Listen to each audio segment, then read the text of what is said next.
આપણે ઇન્વેસ્ટમેન્ટની સ્ટાર્ટઅપની વાત કરી તો will the VC work service કંપનીમાં it's difficult to get the fund.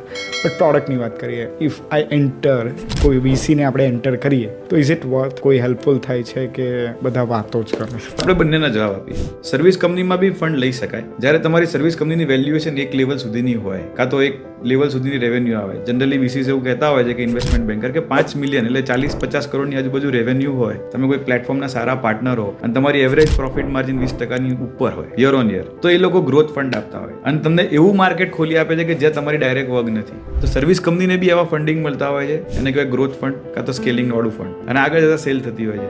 એમાં બી લોકો 51% ડ્રાઇવિંગ સીટ સામેવાળા લેતા હોય છે, કાં તો તમને કન્ટિન્યુ રાખી અને ગ્રોથ ફંડ આપતા હોય છે. આ એક સર્વિસ કંપનીનું મોડલ છે. When it comes to product, તમારો વીસી તમારા વિઝનને સપોર્ટ કરે છે કે અલાઇન કરે છે અને ખાલી પૈસા આપે ને એનું નેટવર્ક આપે ને તો બેસ્ટ છે. ઘણી વખત એવું થાય છે કે જે ઇન્વેસ્ટમેન્ટ કરે એ લોકો પ્રોડક્ટને પીવોટ બી કરાવે, બિકોઝ એમની અન્ડરસ્ટેન્ડિંગ પ્રમાણે તમને ભગાવશે. એમના માર્કેટ એક્સપોઝર તરીકે તમને એવું કહેશે કે પ્રોડક્ટને ચેન્જ કરો. ઘણી વખત એમાં ઓનરની અંદરની અંતરાત્મા ગવાતી હોય કે બનાવ્યું મેં, હવે પેલા પ્રમાણે મારે બદલવું પડે.